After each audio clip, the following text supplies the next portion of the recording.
All right, guys. Well, it is another day. I have a sinus infection. I'm trying to do a video with it. If you've had a sinus infection, you know what it is. It's like, pressure accumulation, like in your fucking forehead. It feels like there's a dick in your nose or something.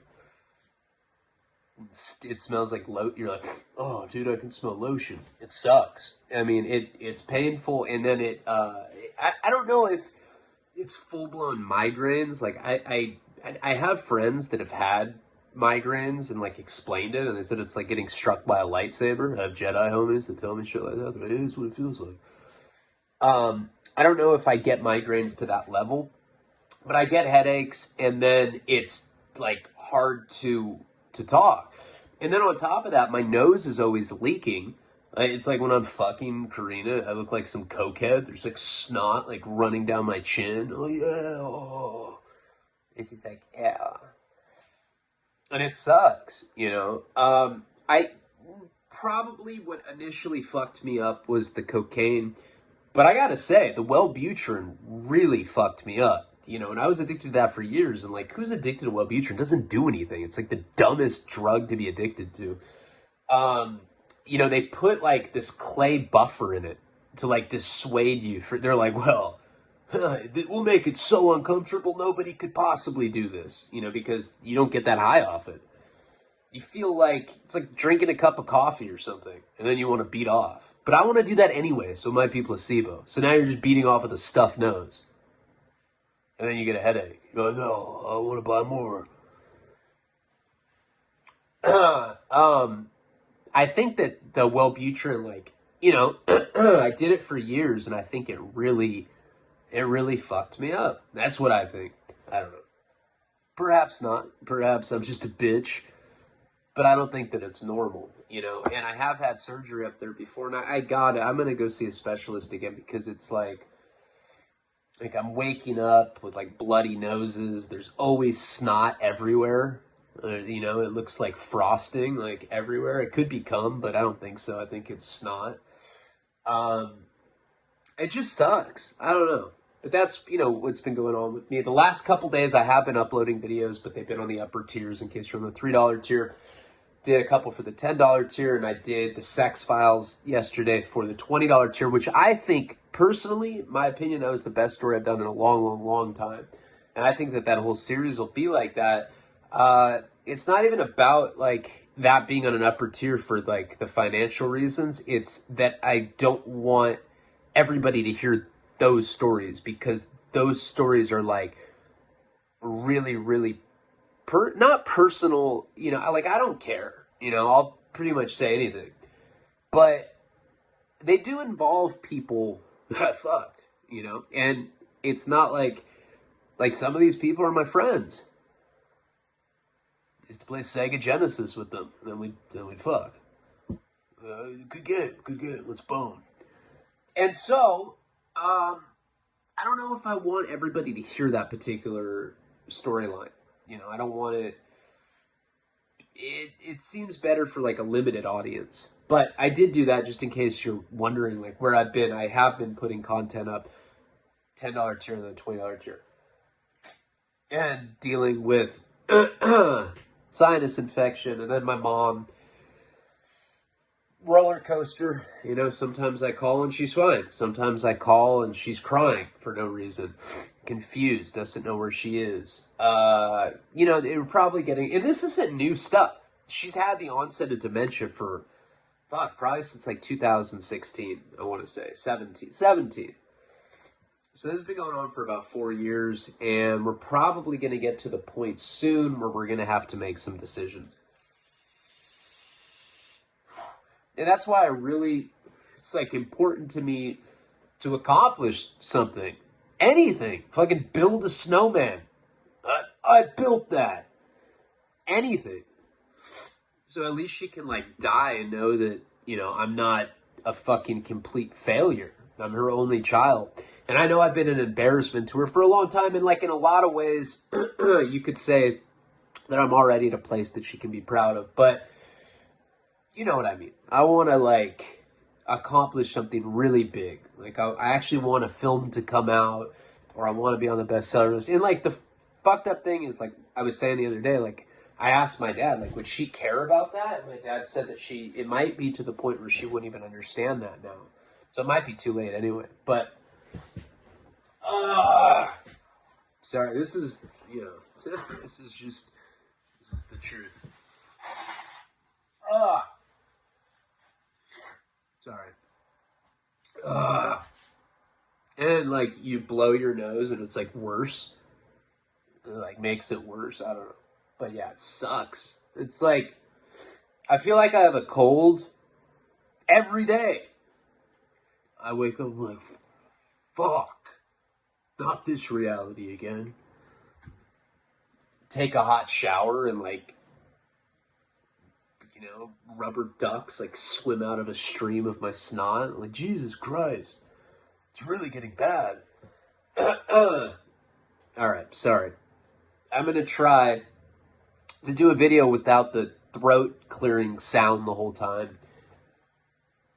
And if this does make it onto YouTube, like, comment, subscribe, check out patreon.com/Ryan Leone. We just hit the 17,000 subscriber mark. Jessica Kent, that shit blew up numbers. I got like 600 subscribers overnight. And then, like, I noticed that they started, like, dropping. It's probably, like, people that came to the channel. Because, I go on podcasts. You don't hear me be like, yeah, butt fucking shampoo bottles in my ass, yeah. That's not how I present myself on podcasts. And then they're like, oh my God, this is offensive. And then they don't watch it anymore. I guarantee you that that's happened. Oh well. Jessica's cool. And Dopey, that was cool. Bret Easton Ellis. It's been a good little run. All right, let's get into the story. So I had jumped around in chronology a bit because I'd forgot that I didn't cover this one specific, what had happened. So when I started hanging out with Sharky and Chenny and this other kid, I forget what his name was. Let's just call him Oso or something. I don't know. That's pretty random. Hispanic Southsider name. I saw a meme the other day that said Hispanics will find your biggest insecurity and make it your nickname. They call people flaco, which means skinny, or like, what does clown mean? Paya? They have all these weird ass nicknames and shit. And it seems like there's a limited amount. Like, if you're in prison, you're going to meet like 30 Osos. They're like, God, you guys couldn't think of another fucking nickname? It's like, hey, dog, I'm Oso 19, fool. All right. Whoa.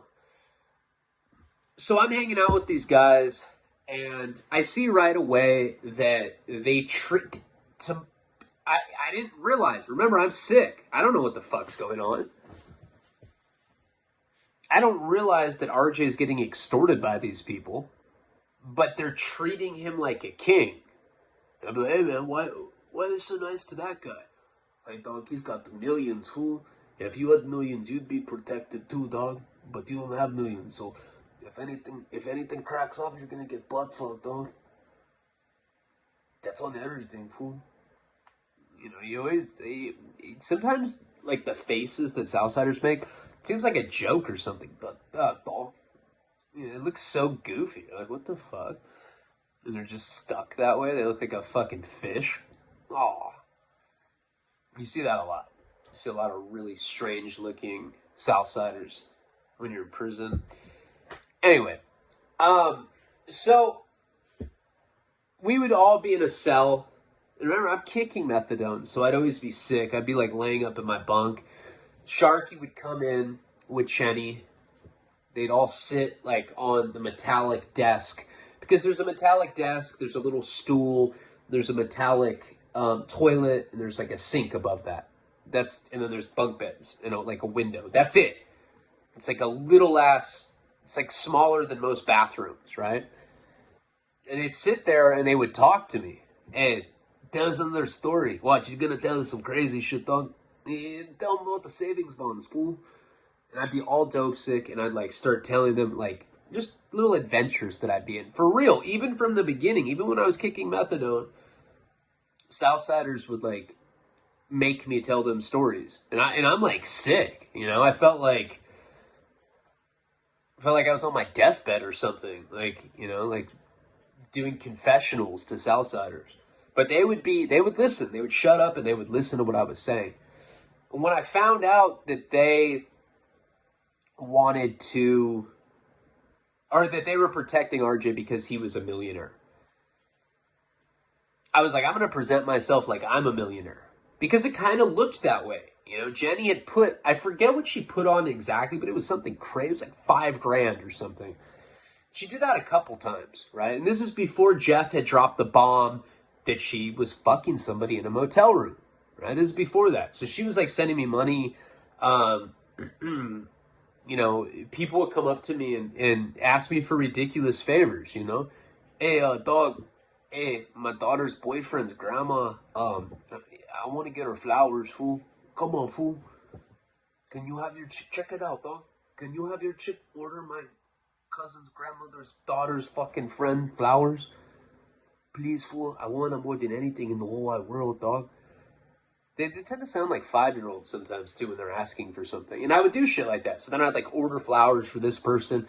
And you got to watch out doing that in prison, because once people find out that you're a yes man, that, like, anything that they ask you, you'll say yes for. Hey, can I stick my pinky up your butt, dog? Come on, fool. I've always wanted to. Come on, fool. Come on, perro. All right. Oh, right here, fool. Right here, homie. They'll constantly come up to you and ask you for everything. You know, people would like come into my cell and be like, hey, excuse me? Hey, can I borrow a couple soups, fool? Yeah, it's in my locker. Like, oh, all right. They'd like take out a laundry bag like out of their waist and just like start dumping shit from my locker into the bag. Hey, thanks, fool. Appreciate you, dog. And then just leave. I swear to God, shit like that would happen. Like, I was green, I was naive, and I was getting walked all over. So when I would hang out with Sharky and Chenny and this other guy, Oso, whatever, I don't even think that was his name. Probably, though. I started fabricating how much money I had, you know, like that was the one thing that I was dishonest to them about. And the reason was because I wanted them to protect me, because I was scared. You know, I truly was naive enough to think that they liked RJ. I was like, they like that guy.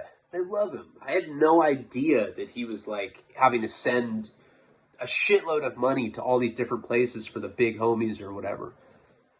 So when I'd be telling them my stories, I'd be like, yeah, you know, when I was wrenching on my ride with my Ruka, they're like, yeah. I was like, you know, I was stacking millions. When I got arrested, I got caught with $1 million cash. No, yeah. $1 million, dog? Yeah. On everything that's important to you, fool? Yeah.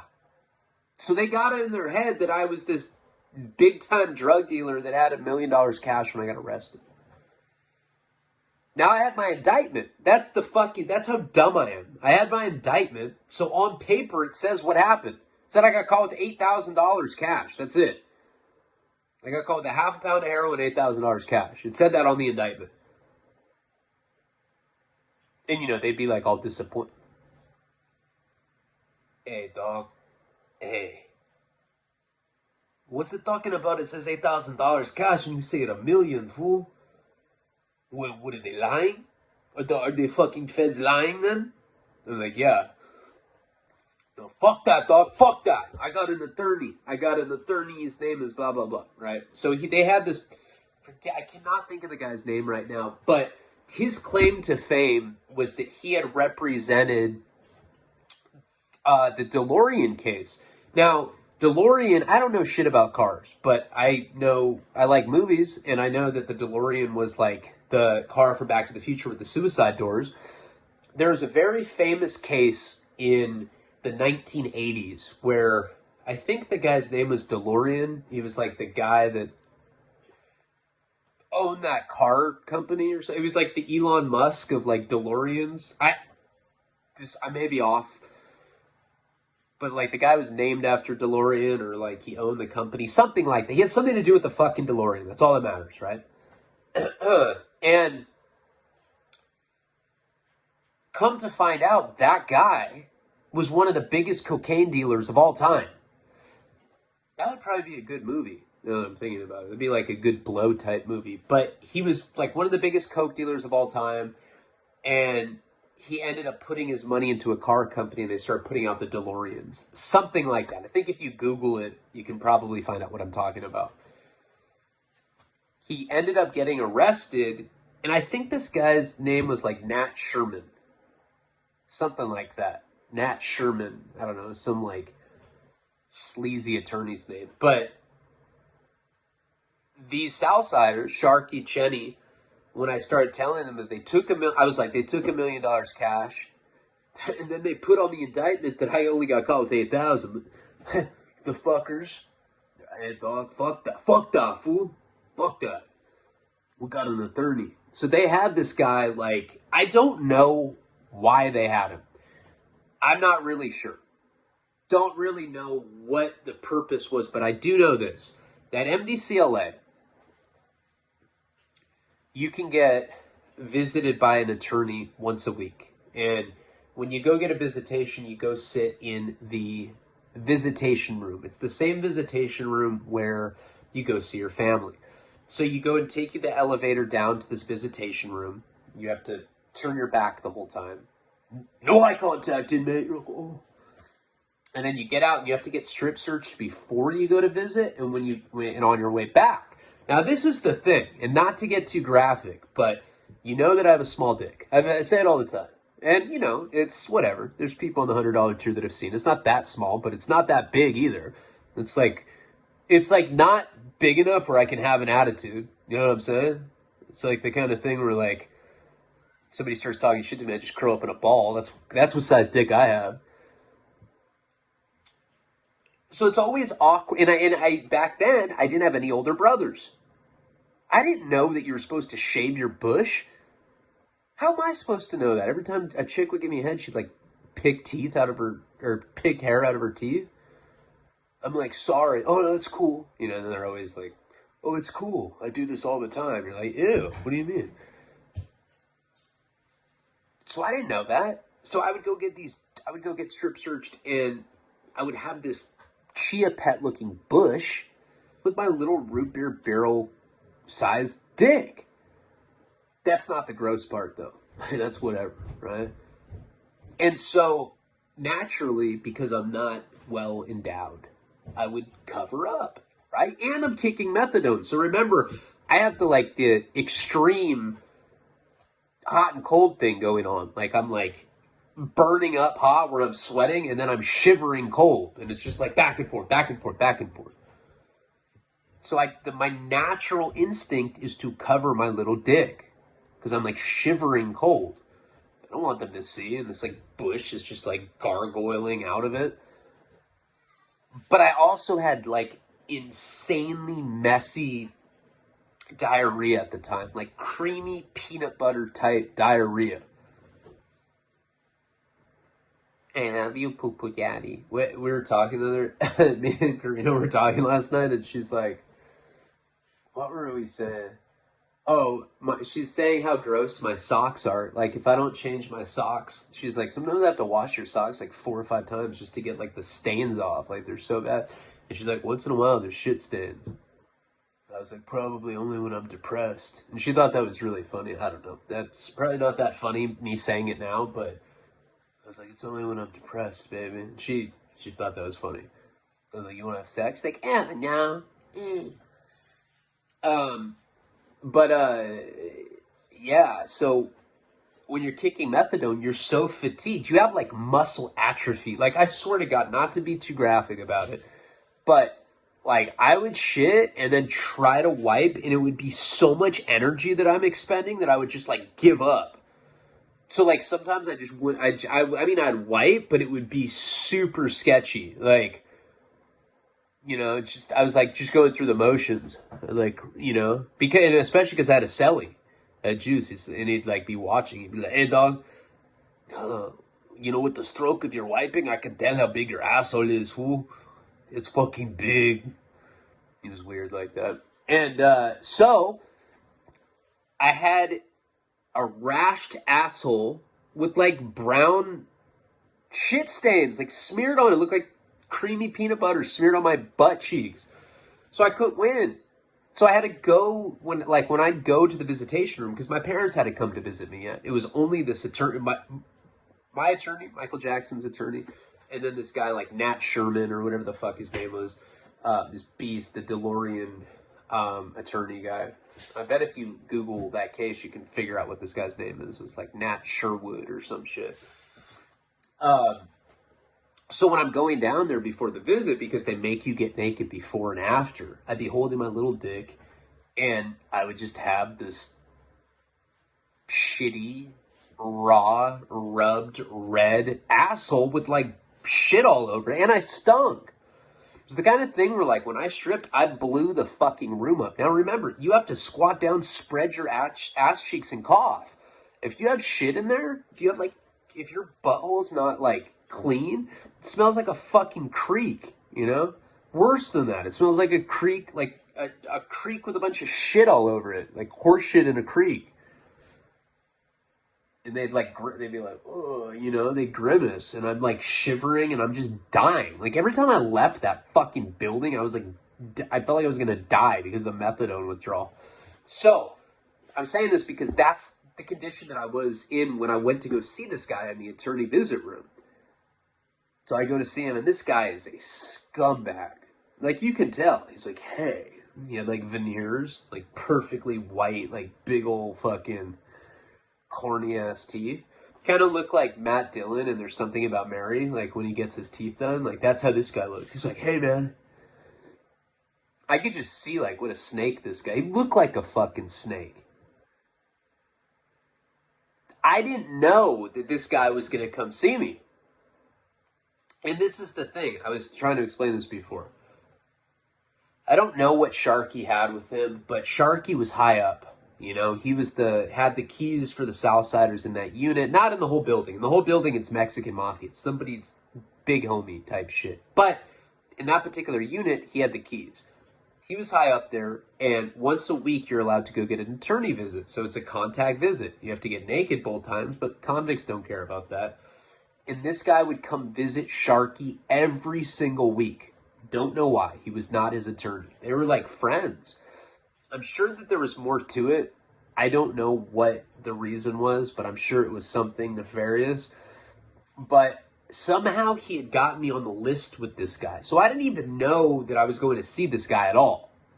They just called me for an attorney visit. I went and I got strip searched. My little shitty asshole, my little root beer barrel dick, blowing the little strip search room up, and then they take me out there and I see this guy. I was like, what the fuck? I didn't even know who he was. And he called Sharky. He's like, hey man, Sharky sent me. Let's talk about the $1 million. I was like, fuck. You know, it was like, I learned that really quickly in prison, that you can't bullshit like that. Like, a little white lie out in the free world is one thing. You know, it's like, you can get away with it. Not in prison. You're in a fucking snow globe of Mexicans. It's like, instead of snow, it's like rice grains and shit. I don't know. And if you lie, it's going to get exposed. And this is like my first lesson in that. So he's like, so Sharky told me what was in the trunk. I could see his butthole like puckering, like just talking about $1 million. He was just, oh my God, this guy was just such a scumbag. And his energy, it was just like emanating off of this dude.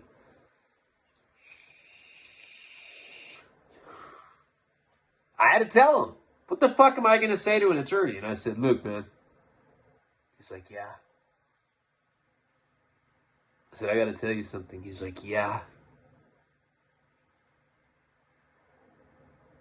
I made that up.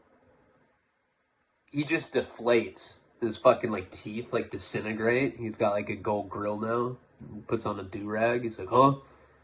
What do you mean, dog? I was like, look, and I'm sick. Like, I'm probably telling this story like you think I'm just like in the condition that I'm in now. Fuck, I was like, look, man, it's my first time in prison. And I was just trying to lie because I wanted friends.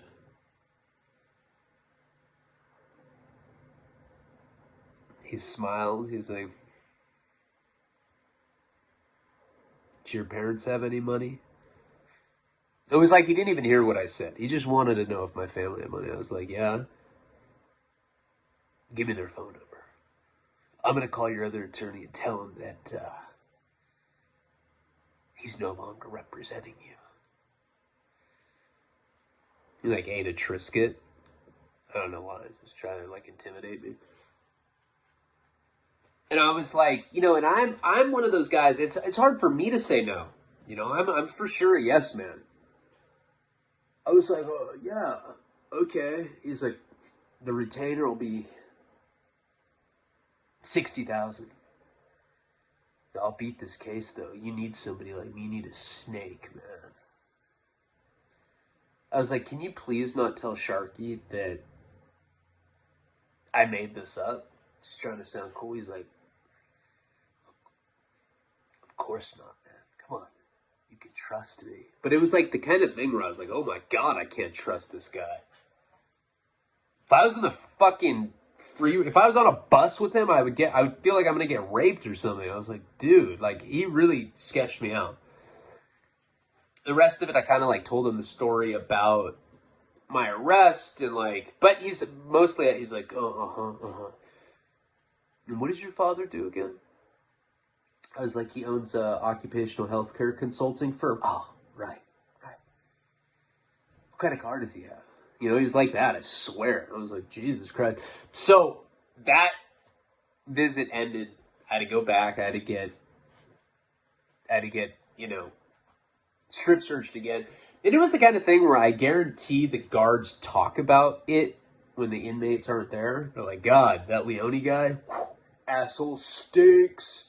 Small dick too. You know, they probably talk dick all day. You know, it's like, why not? I would. I talk dick all day and that's not even what I do for a living. So I end up going back to my unit, right? I'm sick as fuck at this point. Right when I get in there, now I'm starting to have anxiety, okay? So this is the first of many things at MDCLA that starts weighing on me. Like, I have, like, really bad anxiety. And I remember going back to the unit, and Sharky came up to me. He's like, hey, dog, did you talk to Nat Sherman? Hey, he's a good dude, huh? I was like, yeah. Oh, yeah. He seems like he's really in it to help me. He doesn't even care about money. He's like, no, yeah, for sure. He's a good guy, dog. He'll probably do it for free. He'll probably pay you to represent you, dog. That's how fucking cool he is. I'm like, is he helping you? He's like, nah. But, you know, I talk to him like once a week. That's my boy, fool. Palabra. I'm like, all right.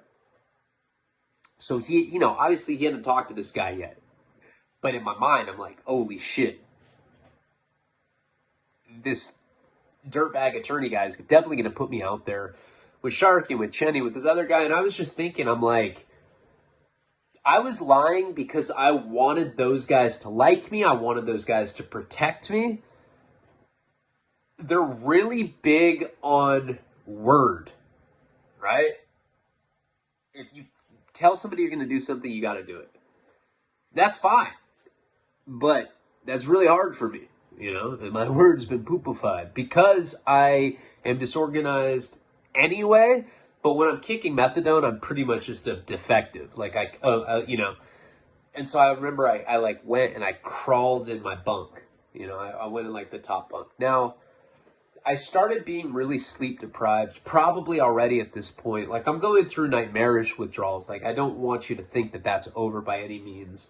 It was the kind of thing where I would just stay on the bunk and look out the window all night until the sun came up, listening to the radio. Now it's like, music was the one thing that really provided a sense of solace or comfort for me.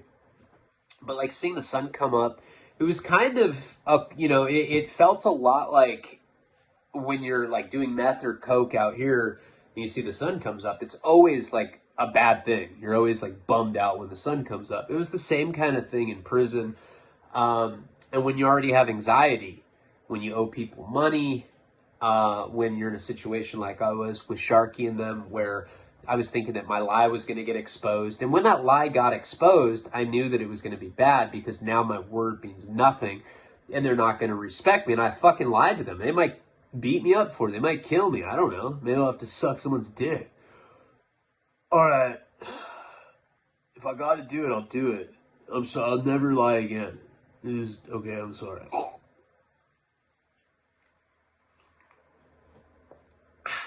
Sorry to relatives that watch. God, trying to like fight through the sinus infection is so like, it's hard. I'm fighting it for sure.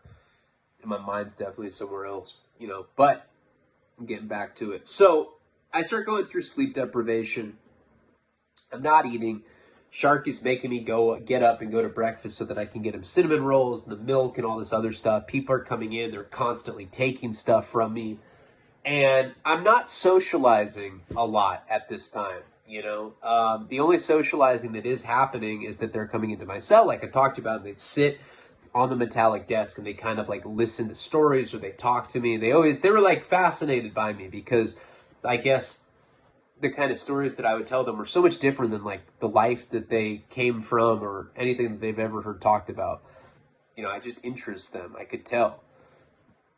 But there was that thing gnawing at me where I was really petrified that I was going to be exposed. So around that time, now to jump back in chronology, jump forward a little bit. Around this time, I called Jeff. I have that phone call with him, and he says that he saw Jenny fucking in a motel. Like he had gone to a motel to get dope, to get heroin, and then she was getting fucked on a bed. I was like in front of people, like in Boogie Nights. He's like, bro, she had Mardi Gras beads on. I don't know what's going on, bro. Disconcerting to say the least. And then our call ended. And when you gotta wait 30 minutes to get back on the phone. And then when I get back on the phone, it says that I'm out of minutes for the month. I have to wait after that bomb was dropped on me, I have to wait 30 fucking days to be able to call her.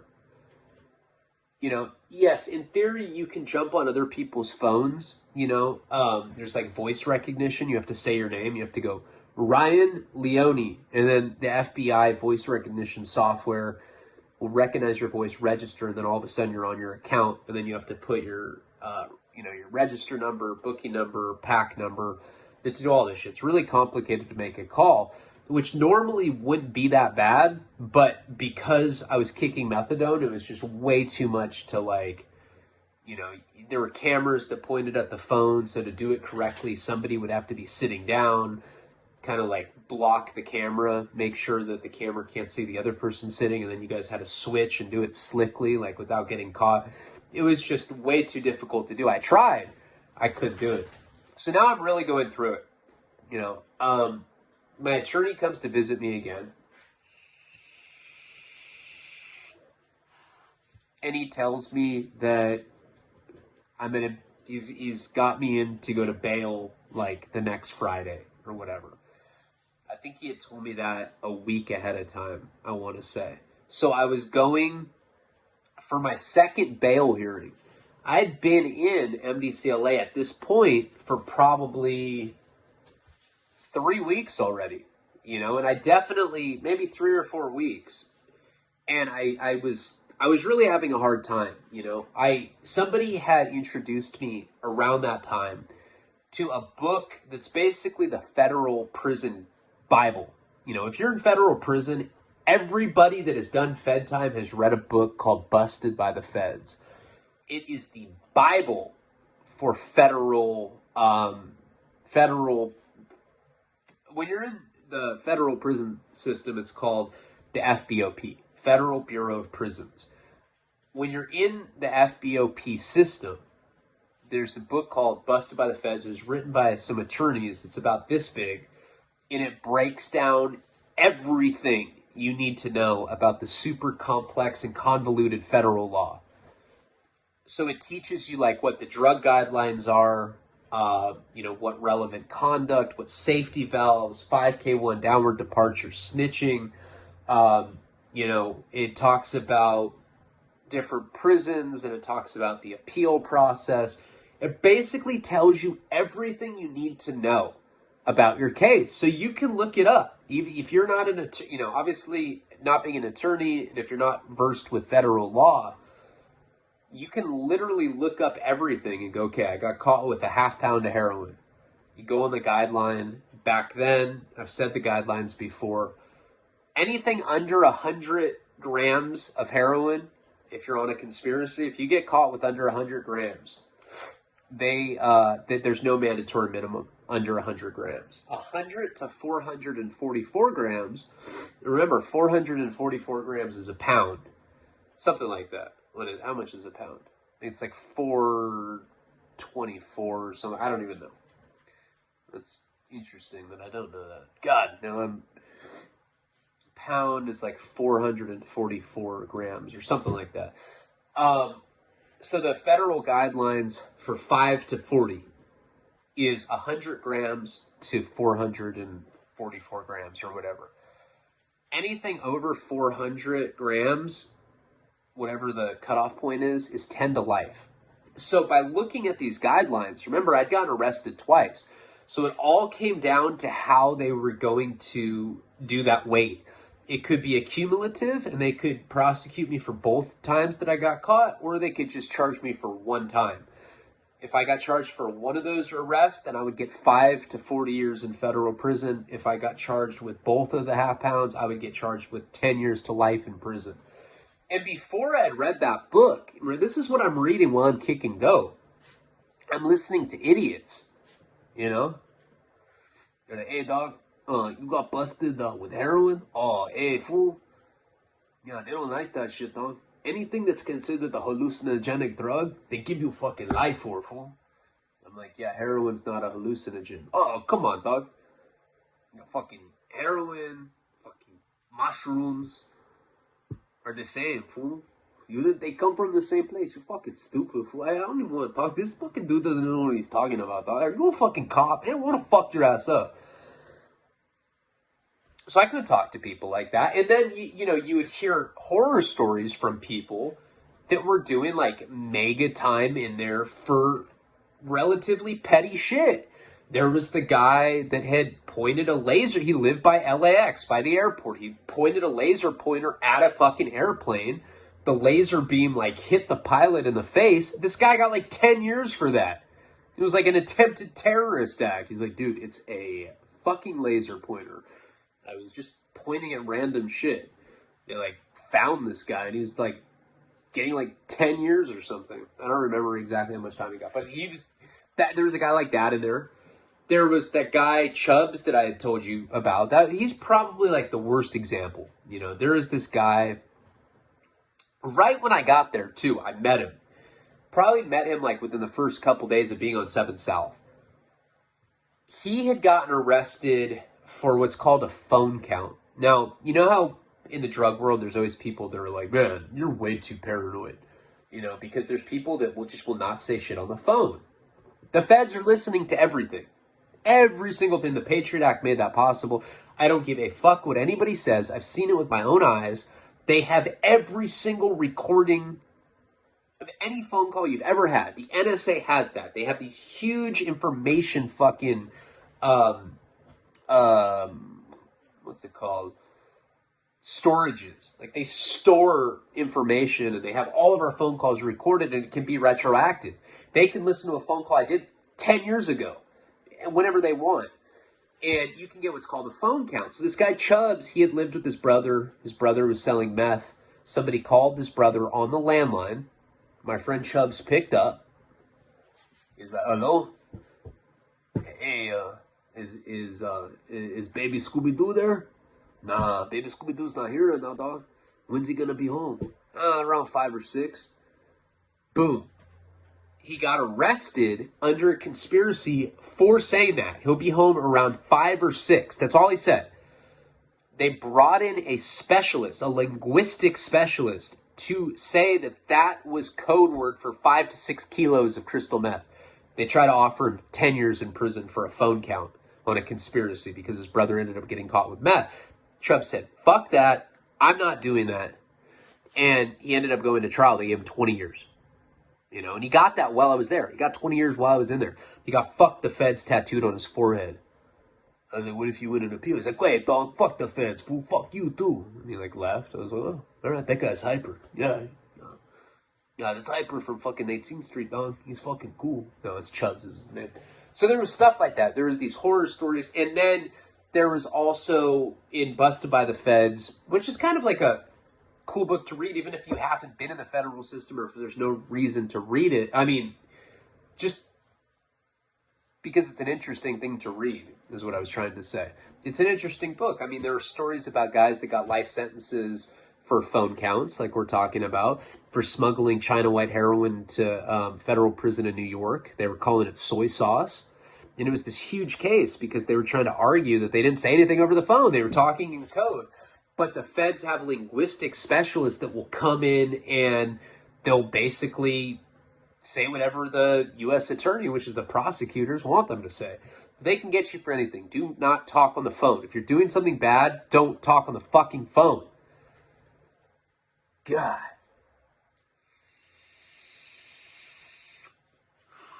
So anyway, I end up going to court. You know, like another week goes by, whatever. Sharky hadn't mentioned anything about the attorney. This whole time, I'm tortured. You know, I'm going to sleep. Not going to sleep, but I'm like laying in bed during sleep time. And I'm thinking about Jenny cheating on me. You know, I'm thinking about her, somebody trying to rape her. I'm thinking about the fact that I might do 10 years in prison. I'm thinking about how sick I am. I'm like, oh, I'm horny. I'm thinking about beating off. I'm going to beat off. Plunge right back into withdrawal. I'm thinking about Sharky, Chenny, and them figuring out that I'm a liar, you know, and then I'm fucked. Like, why did I lie about that? Like, that was the dumbest fucking thing to lie about, you know? And I knew that, like, that I was on borrowed time, that they were going to figure it out, and that it was going to be bad, you know? As soon as they figured out that I was full of shit, you know, I was going to get treated really bad. So I end up going to court for the second bail hearing. Going to court, I don't care what jail system you're in. It doesn't matter. You know, you can be at MDCLA fighting a federal case. You can be at LA County Jail. You can be at Santa Barbara County Jail. You can be at a county jail in North Dakota. It doesn't fucking matter where you are. Going to court in any jail system sucks balls. It's torture. As if you're kicking methadone, it's like the equivalent of waterboarding. It's like literal torture. They wake you up at 4 in the morning.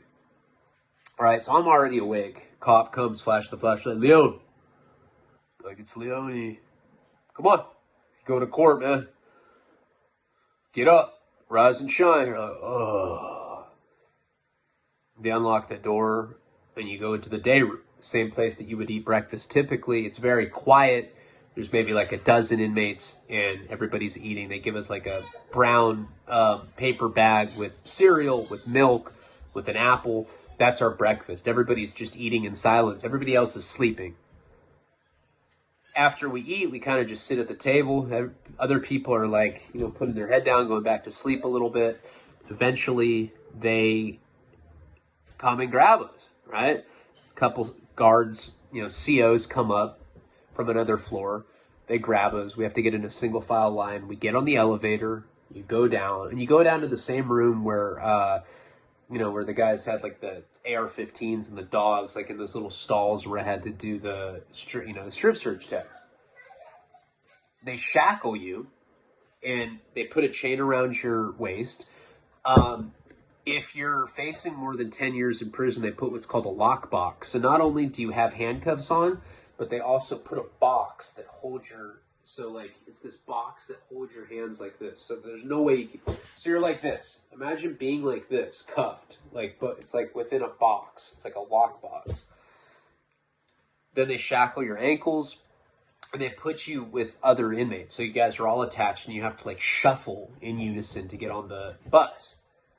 You get on the bus. It's really dark. You know, there's bars on the window. You can't even really see outside of them. You know, maybe there's, like, a couple girls like sitting up front, but they're always like super shot out. Look like vacuums with their people. Is that a vacuum? No, that's a bitch. Hey, bitch. Hey, vacuum. Hey, don't call her that, fool. That's disrespectful. I love you, ho. All right.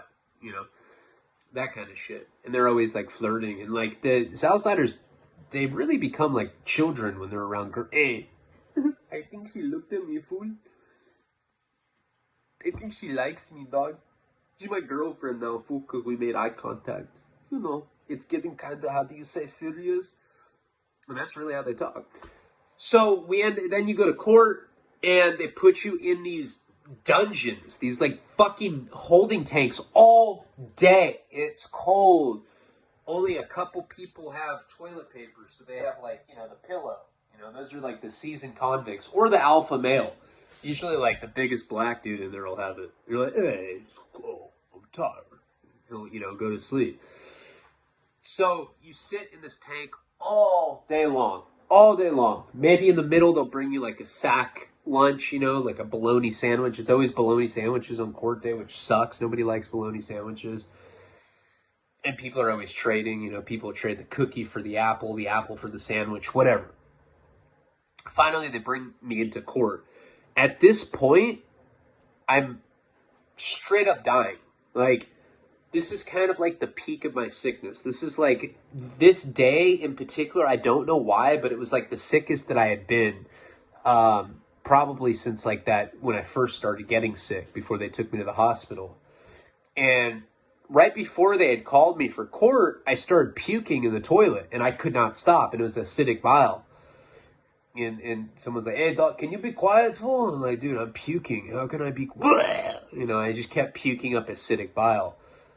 The COs were like, oh, you all right, man? A little hungover? I'm like, yeah. I'm like completely pale.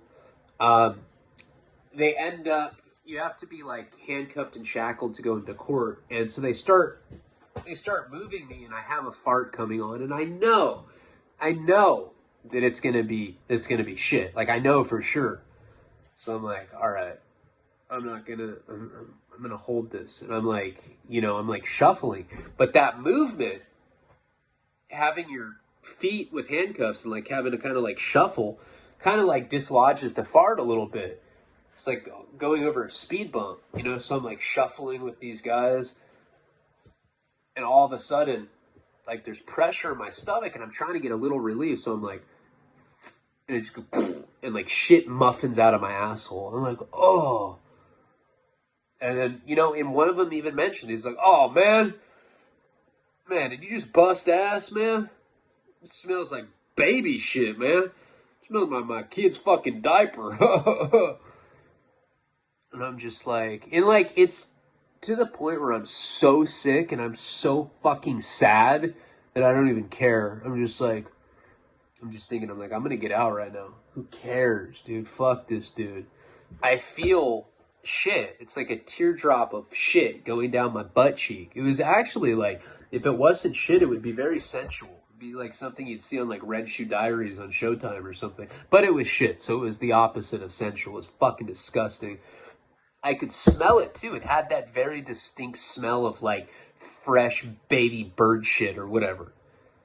We end up getting into the courtroom. Now, it's the same courtroom that I had originally gone to when the magistrate would not grant me bail because he said that I was a danger to the community and I was a flight risk. Mr. Leone, you've got yourself an extensive history of drugs and violence, and you're only 23 years old. You're a danger to the community, and you're a flight risk. Bail denied. That was the first time. That was the magistrate, right? So magistrate, in case you've never been in trouble, magistrate is like the initial judge. So when you get arrested, on the state level, the district attorney has to file charges with the state. So it's the state of California versus Ryan Leone, state of Florida versus Ryan Leone. The federal system, the grand jury. Okay, so it's like you're getting convicted before you even get indicted. A grand jury has to indict you. So, somebody presents the case to a grand jury. All in favor of indicting Leone? Aye. And it's like the janitor's like, yo, yeah, fuck that fool. So I had already been indicted federally, and then when you first get arrested after the indictment, because I had a warrant and I had gone and turned myself in, when you first turn yourself in, the first judge that you see is a magistrate. They're notoriously hard on people to give them bail. They're like, pretty much their job is to not give people bail. They're like, all right, whatever happens, just don't give this person bail. So, like, your chances of getting a magistrate to release you are pretty fucking slim, right? So, anyway, I end up going into this courtroom because now it's not a magistrate anymore. Now it's going to be my judge. This is Judge Wilson. Now, the way federal judges work is they're assigned by a president. If Biden, throughout his term, he's going to appoint different federal judges. It's different than a Supreme Court nomination or whatever. It doesn't really have to go through a process. He just appoints different federal judges. So you tend to know what a judge is going to be like based on which president had picked them or assigned them to be a federal judge. And it's like, once you get a federal judge position, once you're assigned by a U.S. president, it's like a life, like for life, like you are a federal judge for life. And so my dad had Googled him, I talked to him before I ran out of phone minutes. I'm like, so who did, because my dad's explaining this. He's like, well, my dad's he's a sweet guy, he's like behind me for whatever I do. If it's prison, we're going to be the best of prison we can be, And so my dad, I go, well, who, Judge Wilson, huh? Who assigned him?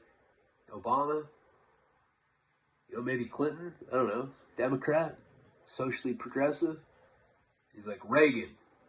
I'm like, Reagan? The war on drugs guy? That's fucking tight. I mean, really, they're all fucking bad. Clinton was just as bad. They're all fucking bad. Doesn't matter. But Reagan was known for the war on drugs. So you just have to assume that you're going to have some of that political shit kind of like spew over into whoever that president happened to choose. If Reagan was an anti-drug president, Judge Wilson is probably an anti-drug judge. But I never talked to my attorney about him. Nothing. My dad just said that Reagan had assigned him, and we both thought that was probably not a good thing.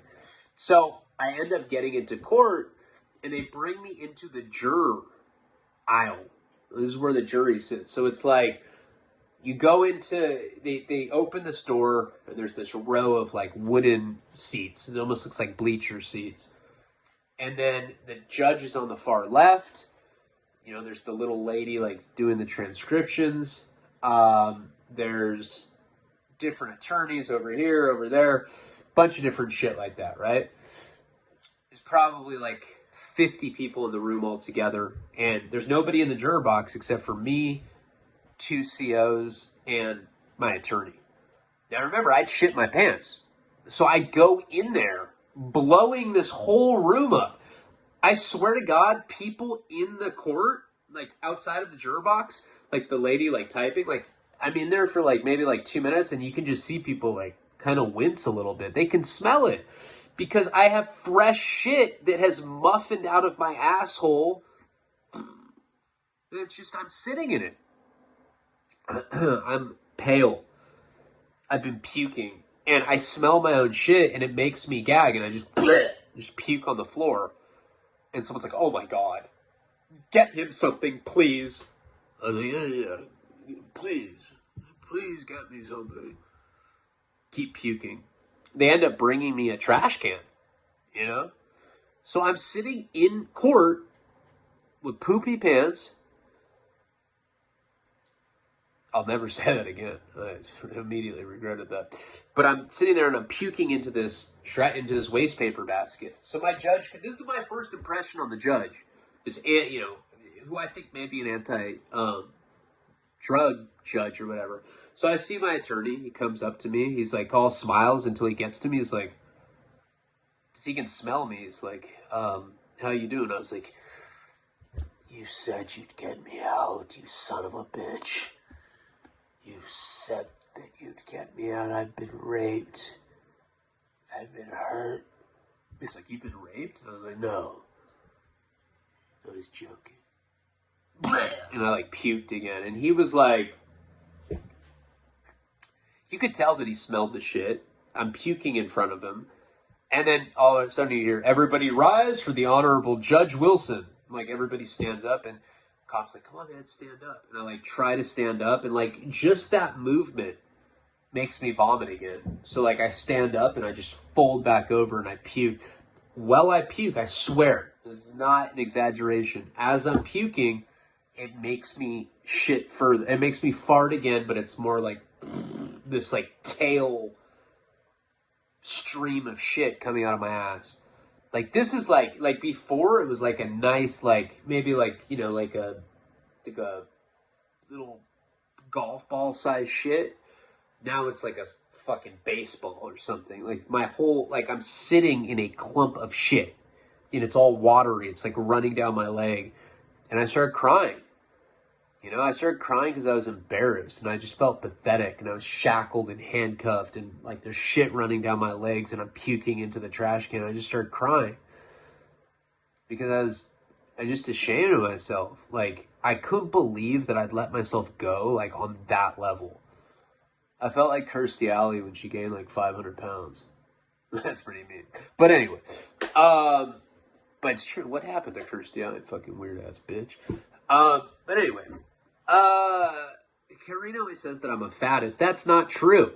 I can't be that way. I've been obese in my life. I'm fucking not in the best shape right now myself. I have nothing against overweight people. I've been that way myself. Like morbidly obese. It doesn't matter. I don't need to defend myself when I think I've offended somebody that I probably haven't even offended.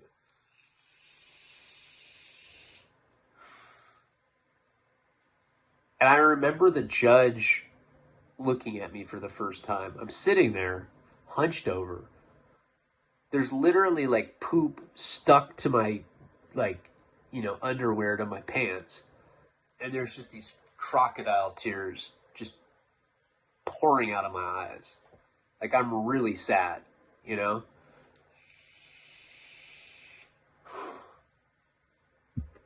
And he's like, all right, first case, Mr. Leone, bail hearing, starts reading my case. But the whole time that they're talking, he's just looking at me. I don't know the look. I pride myself as being the kind of guy that can read people pretty well, and maybe that's because I'm a writer. Maybe that's because I'm a con artist. Maybe that's because I'm a convict. Maybe that's because I'm a junkie. But it's something that I've always been good at. I can read somebody. I pretty much know what's going on when I meet somebody. Like sometimes I get weird vibes. Like I'll meet a dude, I'll be like, that guy wants to suck my dick. Sup, fool? And sometimes I meet a girl and I know that that's what's up. Like she'll be like biting her lip. Thank God. Do you want to suck my dick? She's like, I thought you'd never ask. No, that never happens. But anyway, I could not read him. I could not read Judge Wilson at that time because I looked so pathetic and I kept puking. I was puking, I'm shitting, and my smell, although I don't think he can smell me, I was not exaggerating when I said that people in the court, I swear to God, could smell me. I could tell. I don't think he could because he was so far away and he was like in his little like judge dress or whatever. But it didn't matter because the people that were close to me, the guards, my attorney, they were all keeping distance from me. There was like an invisible fucking wall of stench around me. And I'm sitting there crying. It's making me kind of sad even thinking about that because I remember how low I felt. I mean, it was like, even for me, I mean, I don't have a soul. I don't have one. but I do have feelings sometimes, and that shit made me really sad. And I'm crying, and my attorney starts arguing for bail. He goes, "Hi, Your Honor. Good afternoon. How are you? Fine. How's your client? He seems like he may be physically ill. Yes, my client is withdrawing right now from methadone. He enrolled in a methadone clinic program because he was trying to change his life, and now he's coming off of it cold turkey." And I'm like, bleh! I'm puking the whole time, like periodically, like every 15 to 30 seconds, I'm throwing up. I only shit twice. Once on the way over there, and once when I bent over. Like, just the violent propulsion of the vomit, made me shit my pants. The judge is looking at me, and he's just like,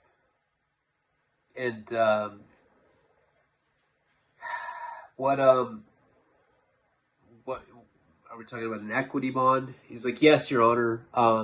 His family has agreed to put up $1 million equity. They'll put up $1 million at their home, so that he can, guarantee, so that he can be guaranteed, they'll be the guarantors or whatever, blah, blah, blah, blah, blah, whatever he was saying. I mean, I'm not really listening because I'm puking and I don't really remember what he said, but I do remember what the judge said back.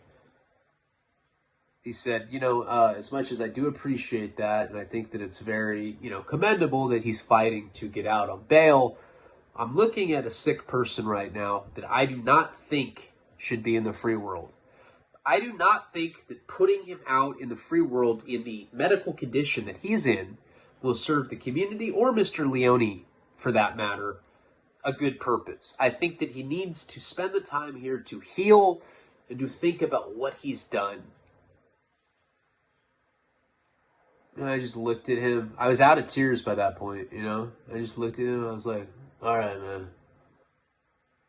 Don't do drugs. Just say no, whatever. And that was it. They carted me away. I had already run out of tears from being so embarrassed. So, I didn't really cry. I didn't make, a big show out of it, whatever. But I definitely felt whatever little flicker of hope I had inside of me completely just went out. I feel like I farted on a candle wick or something, and it just went out, right? I end up going, in the guard that's taking me back to the holding tank is like, look, hey man, I'm not trying to be mean or anything, but you smell like shit. I was like, yeah, I know, man, I know. It's like, well, yeah, I don't think the fellas in there are going to be too kind to you about it. I suggest that when you get back into the holding tank that you clean yourself. Do you need fresh clothes? I was like, yeah. It's like, all right, we'll bring you some fresh clothes. I was like, all right, cool. They take me back into the holding tank, and they have to uncuff me, and that's the thing, to take the shackles off from my ankles, the cop has to pretty much have his face next to my ass, and he's just kind of wincing, at the stench. And I end up going inside the cell, and everyone's like, damn, fool, fuck, that white boy fucking stinks, dog. Gotcha, fool, you fucking smell, homeboy. Ew. Black guy, has the toilet paper roll. I'm like, hey, can I have that? He's like, you sure can. You smell like absolute shit. I'm like, all right. So I go behind this wall, same wall that I had stuck that package up my asshole that had ripped my anal spokes apart and made me bleed into the toilet bowl. And I remember, the sink didn't work in there. There's no running water in this particular holding tank. And I remember looking into the toilet because I was like, all right, I'm going to have to I'm going to have to, what is it called? I'm going to have to bidet my butthole right now with toilet water. But this is not your typical toilet. right? This is a metallic toilet in a federal prison holding tank. It's not maintained. There was literally, it looked like a coral reef of like shit stains, you know, like all over it. Just these black, crusty stains. It didn't matter though. You know, there's no soap in there, no nothing. The only thing that I could do was bidet. You know what I mean? Like, so I took, and I was like, told everyone, I was like, hey guys, like, I'm really sorry, you know, I'm kicking methadone, and, you know, I'm so sorry. Hey dog, just clean, fool. It's fucking, it's making me dizzy, fool. It feels like I fucking sniffed a Sharpie, dog. It's fucking disgusting. You're disgusting, fool. Hey, you're disgusting, fucking, you know what I mean? My girlfriend that I made eye contact with on the bus, that bitch thinks you're disgusting too, dog. What do you think of that? Even the girls think you're disgusting, dog. That's my girl, dog. I got her name fucking blasted on my neck already. Even though I just met her fucking 4 hours ago. I don't give a fuck, dog. I'm fucking Ventura, fool. So these guys are like talking shit. I don't know what they're saying, but they're talking shit. So I like end up bideting my ass with this cold toilet water. Now the toilet water is disgusting. The toilet bowl is disgusting. And I'm sitting there with my pants off, splashing my ass with dirty toilet water, just trying to get this like really disgusting shit off of my asshole. And it's really cold. Like I'm like shivering because I'm dope sick. And I remember like the muscle atrophy, just the motion of like trying to like, you know, kind of clean my asshole out with this water is difficult for me, right?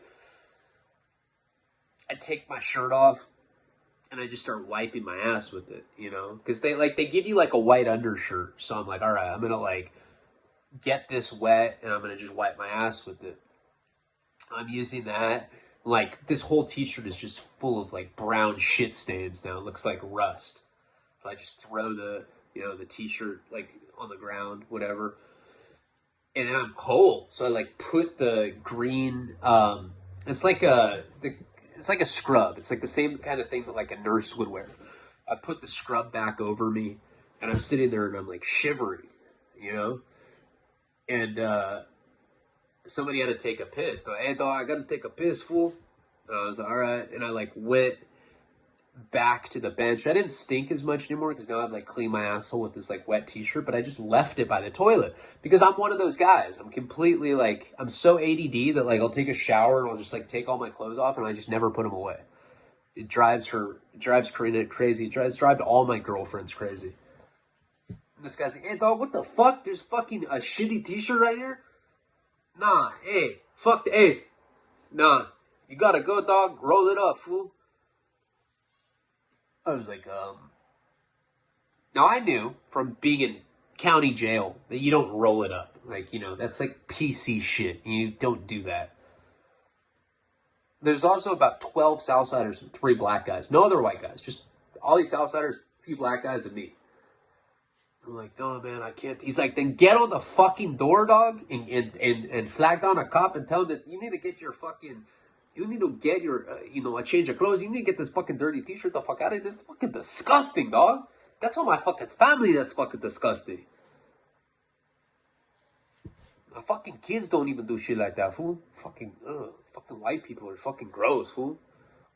Go computer or something, you stupid fucking white person. I'm like, all right. So I flag a cop down. I'm not going to roll it up, right? But I like, you know, the cop comes, they're like, yes. I'm like, hey, man. You know, I shit my pants and I used a t-shirt to clean it. Can you, you know, can you please, like, bring me a bag or something so that I can put it in there? Because these guys are getting mad because my, you know, my t-shirt's full of shit. The cop just looks at the other inmates, kind of points to me. He's like, what the fuck? He's like, okay, buddy, I'll get right on that. And he just leaves like it's a joke. Right? Now, these guys are just, like, getting really mad at me. I can tell.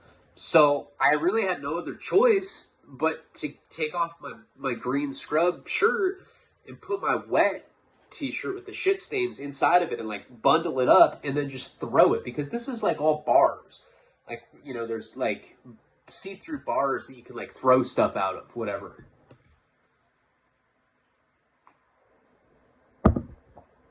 Now, the other cop told me that he was going to bring me another change of clothes. So I end up just throwing this stuff out into this hallway. You know, fuck, finally. Now I'm freezing. I'm kicking already. It's already freezing in there. So I'm just like sitting there shirtless.